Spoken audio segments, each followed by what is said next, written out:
السلام عليكم البنات، كدير مع الصحة؟ ان شاء الله تكونوا بخير على خير. لقاكم فيديو تعليم في احسن الاحوال واحسن الظروف، وتكونوا ناشطين وماشطين وما خصكم حتى شي خير باذن الله. مرحبا بكم معايا في فيديو جديد.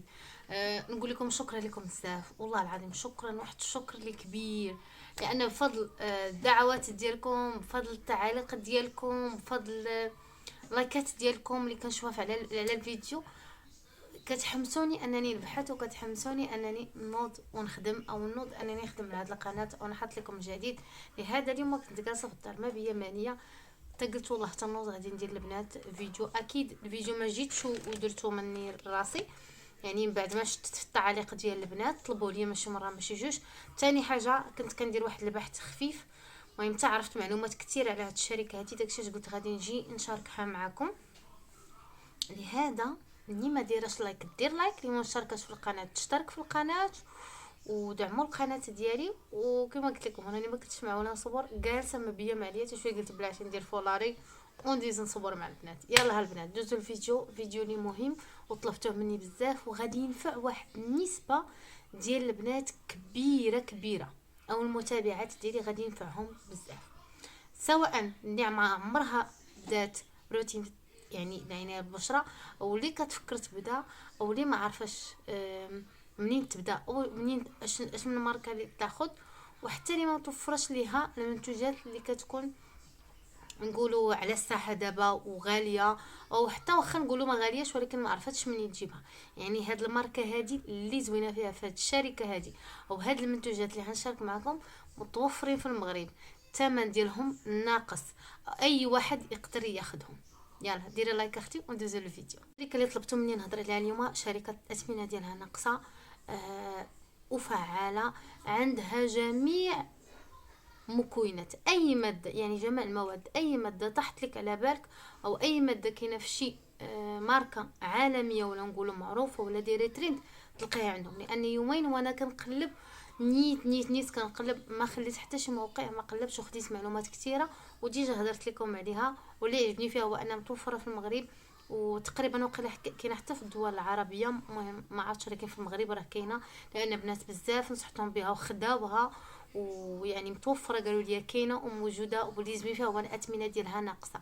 هاد الشركه هذه وهي تاع ريفوكس. يلا البنات ريفوكس اللي طلبتوا مني ماشي مره ماشي جوج، متحمسه اكثر، اقسم بالله متحمسه اكثر منكم باش نشارك معكم هاد الماركه هادي، ونشارك معكم بعض المنتوجات. اليوم ان شاء الله غادي نديروا 4 ديال المنتوجات، يعني غادي نهضروا على روتين ديال النهار او روتين ديال الصباح، يعني روتين غير ب 25 اورو.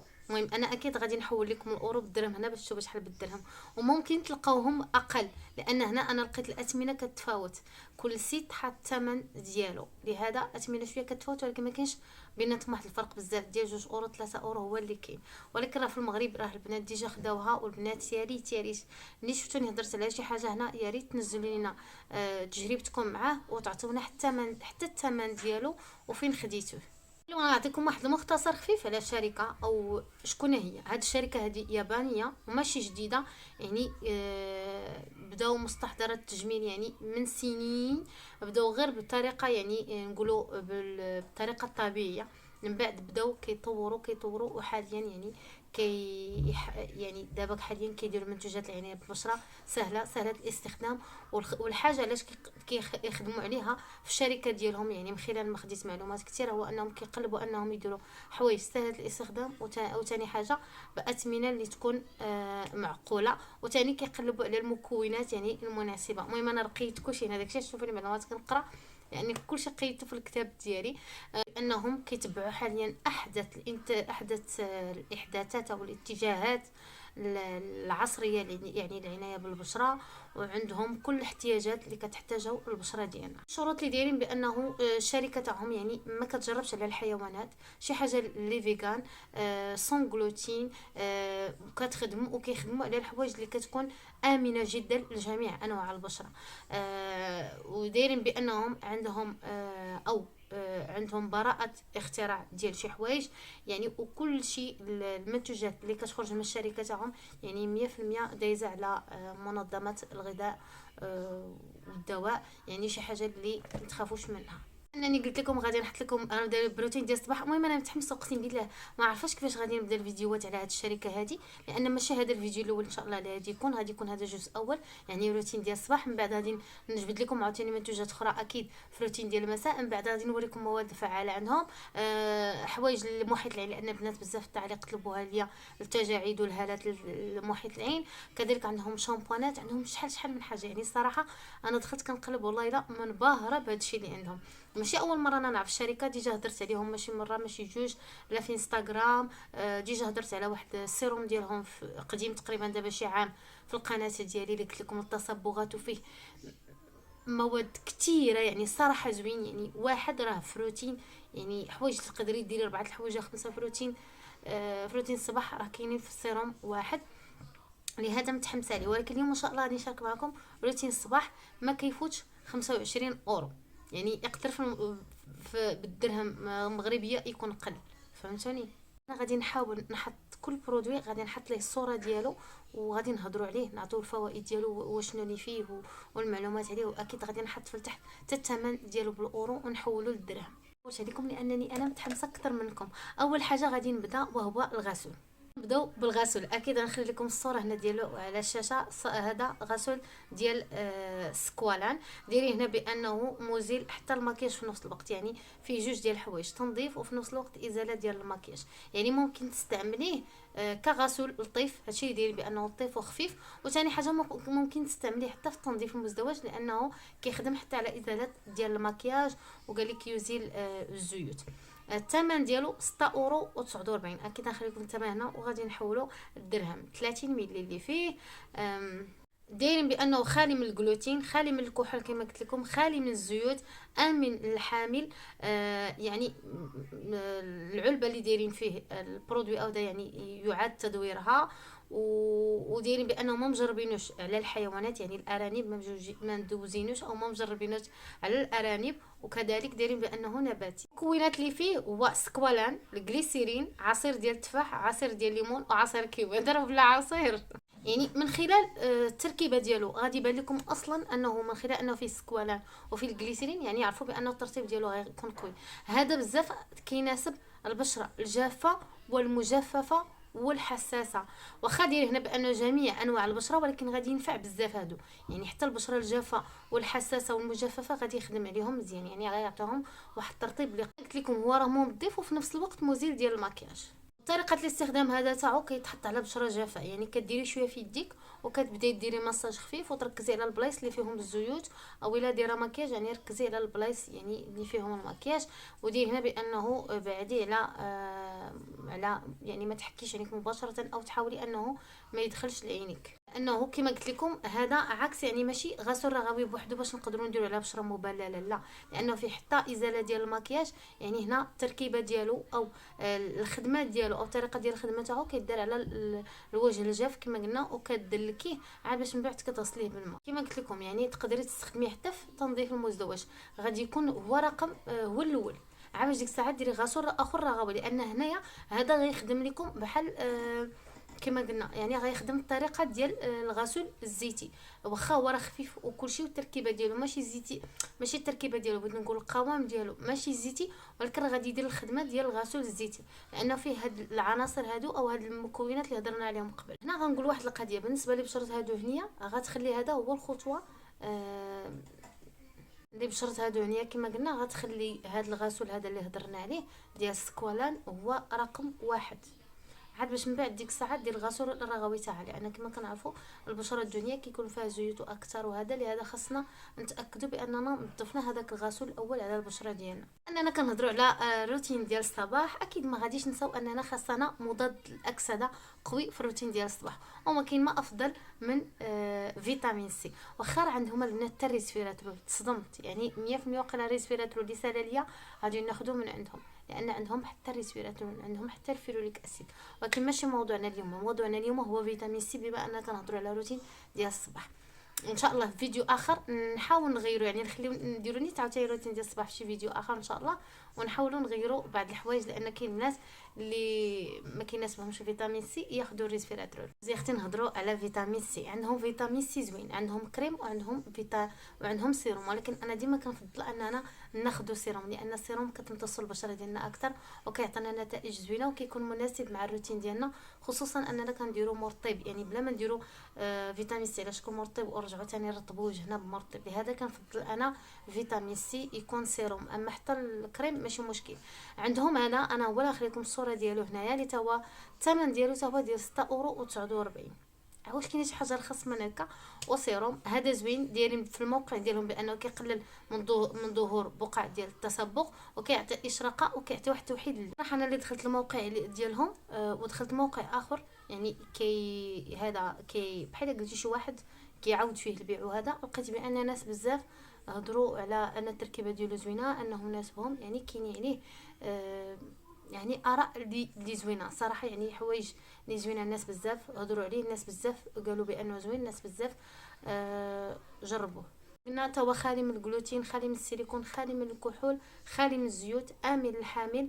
العلبه فاش كيدار مع تدويرها ما داروش يعني واحد، ما جربوش على الاذن ديال الارانب، او ما كانش واحد القسوه فاش كيختبروه على الحيوانات. وديري هنا بانه نباتي. المكونات ديالو فيتامين سي، خلاصه الصبار، ومستخلص الشاي الاخضر. كما كنعرفوا يعني الشاي الاخضر عنده فوائد كثيره للبشره ديالنا. الهدف من هذا السيروم هذا، او هذا القياس ديال 20% تاع فيتامين سي، تصبغات، توحيد لون، وهذا وتاخير علامات الشيخوخه.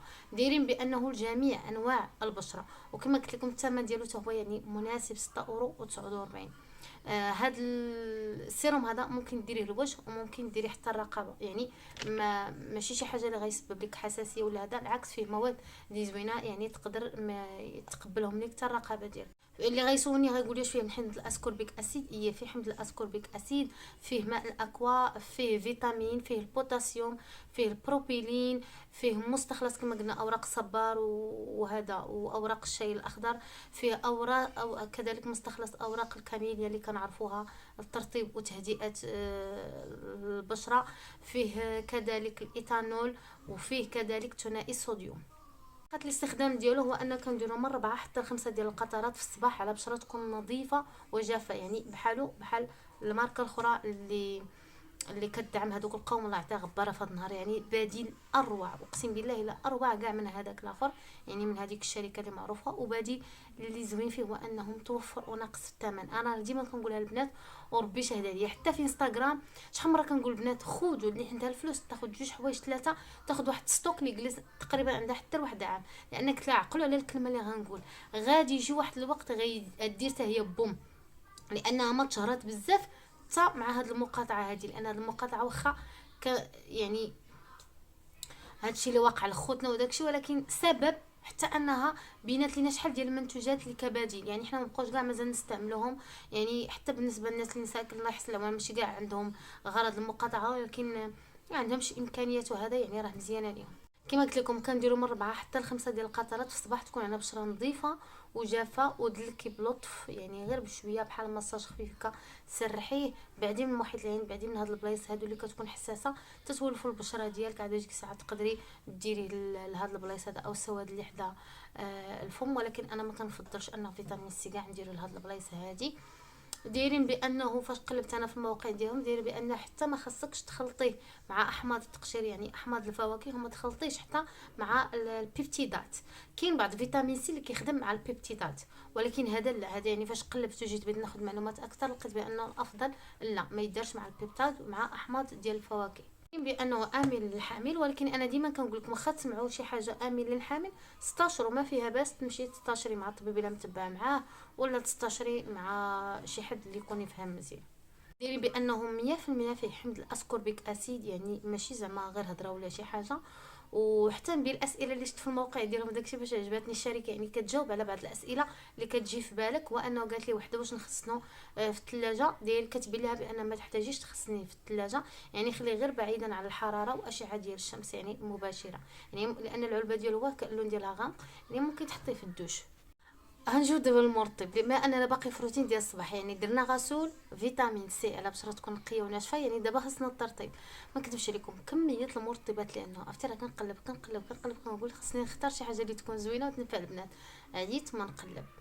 المهم كلشي عندهم زوين لدرجه انني احتاريت، والله الا احتاريت، ولكن لقيت واحد اللي عجبني. علاش تقولي عجبني؟ لانه فيه الكولاجين وفيه الاحماض الامينيه. لهذا قلت غادي نرشحوا البنات. حتى هو الثمن ديالو ما كيختلف، 6 اورو و49. يعني الموقع ديالهم لاش دخلت الموقع ديالهم الخاص ديال ريفوكس، هذاك شاش الاثمنه راه كلها 46 6 اورو و49. يعني ماشي كلها ربي اغلب. يعني هذا الشيء اللي ذكرت دابا، الغسول وفيتامين سي، حتى هو 6 اورو و49. كذلك حتى المورطين اللي عجبني فيه انا، او الحاجه اللي خلاتني انني نرشحه لكم، واخا راه كاينين مرطبات كثار، لان هذا فيه احماض ديال الكولاجين الامينيه كما قلنا، يعني بلس 10.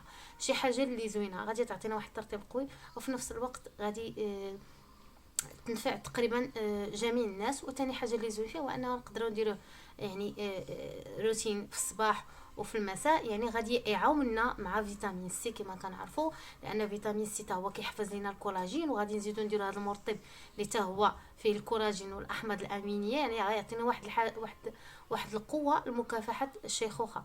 حتى هو خالي من الجلوتين، خالي من السيليكون، خالي من الكحول، خالي من الزيت. المهم ما نقولش قيتو دايرين بانه امن الحامل، يعني دايرين ديك العلامه تاع امن الحامل. مع تدوير هذيك العلبه تاعو، ما مجربينوش بقصبه على الحيوانات او اذن الارانب ونبات، يعني اش بغيتو مازال. من بين المكونات الرئيسيه فيه هو حمض الهيرونيك اسيد، حمض الكولاجين الامينيه والجليسيرين. يعني عرفوا بان الترطيب ديالو غيكون قوي. اقسم بالله انا الا عجبني ما كذبش عليكم، انا ولديت كنقول ريفوكس ريفوكس ريفوكس، عاوتاني خرج لي عقلي، لان التركيبه ديالهم صراحه زوينه. الهدف ديالو هو الهدف ما تجيش عليا راه مع سناني بعض المرات كتمشي لي الهضره.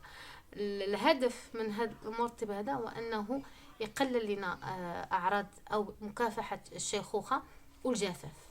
لان كما كنعرفوا الجفاف كيسبب لنا هذوك الخطوط التجاعيد المبكره، وكيبدا يخلي الجيل تاعنا يشيخ قبل من الوقت او يكبر قبل من الوقت. النوع هذا يعني ممكن ديروا حتى البشره المختلطه العاديه والناضجه كما كيقولوا والجافه، يعني تقريبا جميع انواع البشره. كذلك كما كنقول يعني اي حاجه درناها لهنا نديروه هنا. والماده الاخرى اللي خلاتني انني نرشح لكم هذا، تخيلوا شنو هي ماده اليوريا. تصوروا مرطب يتجمع فيه الكولاجين والانتوين، ويتجمع فيه اليوريا والجليسيرين والهيرونيك اسيد، يعني راه مرطب قوي. اقسم بالله الا يكون واحد الترطيب ديالو زعما لشي حاجه واعره. واللي زوين فيه ثاني هو انه الجزيئات ديال الكولاجين يعني منخفضه، يعني 100% غادي تسمح انها تخترق الجلد ديالنا بسهوله كما كنقولوا. وهذا الترطيب ديالو غادي يكون قوي 100%. خصوصا غادي يقلل لنا حتى هذوك الخطوط الرقيقه اللي كيكونوا محيط العين، وكيكون هنا يعني دوك اللي كيكونوا رقيقه باشعه الشمس، او حتى مهم الحركات اللي كنديروا في وجهنا. يعني المنتوج 100% كيستهدف الجفاف وكيستهدف علامات الشيخوخه الظاهره.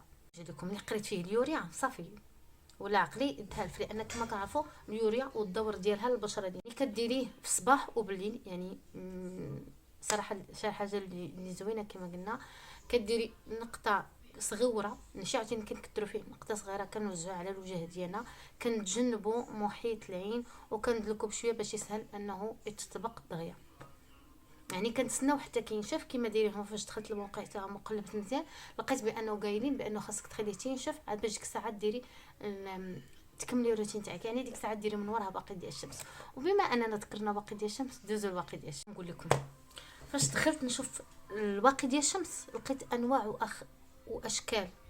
يعني الصراحه عندك فين تختاري. او عرفتي انا حق الله العظيم الا كنهضر معكم دابا ومصدومه، لاني حتى انا اكتشفت هذا الشيء.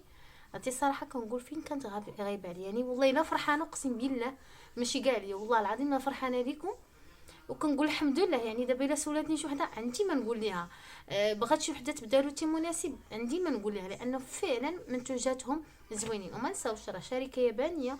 انا حاليا والله الا كناخذ منتوجات يابانيه من موقع كوري، والله العظيم الا توب.